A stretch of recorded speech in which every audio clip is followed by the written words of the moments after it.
AITAH for telling my coworker I can't babysit her daughter anymore. I female 20 am very close with one of my coworkers female 31. She has a very sweet 9-year-old daughter.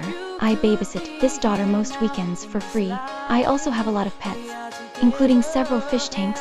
My coworker's daughter has always been super interested in my pets, wanting to hold, feed, and watch them. One day, I noticed a bad smell coming from one of the tanks. I looked around and noticed several dead fish on the floor behind the tank. My tanks have floating plants that keep the fish from jumping out.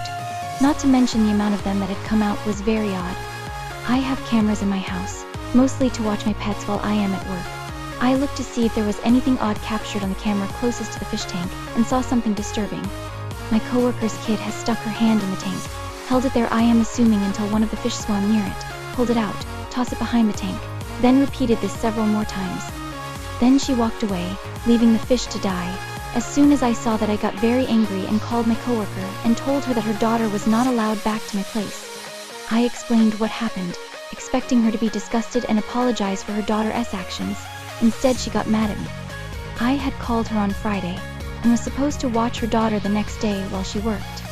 I explained that I wouldn't put my animals in harm's way by letting her come back to my house.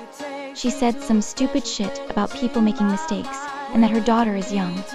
This pissed me off even more, and I told her that this is how serial killers are made and that her daughter needed therapy before she decided killing animals was boring and moved on to humans, then hung up on her.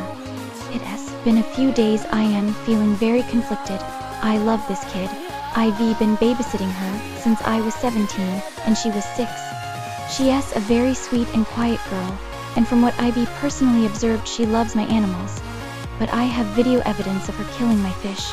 I don't want her to try and go for one of my other pets, or kill any more of my fish. I genuinely can't think of a reason she would have done this that doesn't involve her just wanting to kill the fish.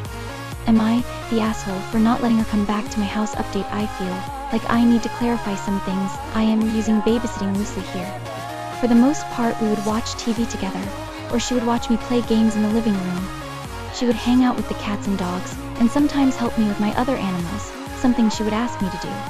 I wouldn't follow her around the house, especially the past year, because I trusted her to make good decisions, and I have cameras that send me notifications for loud noises. I assure you all that she was receiving attention. If this was something she did for attention, then why do it now, and not in the 3 years I've been babysitting her? Also, to clarify why I did it for free. My coworker is a very busy woman and a single mother who works 2 jobs. She is also very helpful at work and often is the one who covers shifts when needed. I also didn't mind having her daughter around because she would offer to help clean up while she's here. She is also a very quiet kid, very willing to sit and watch TV for hours at a time. It never felt particularly like a job, and I didn't want to make her mother pay for another thing on top of everything she already pays for.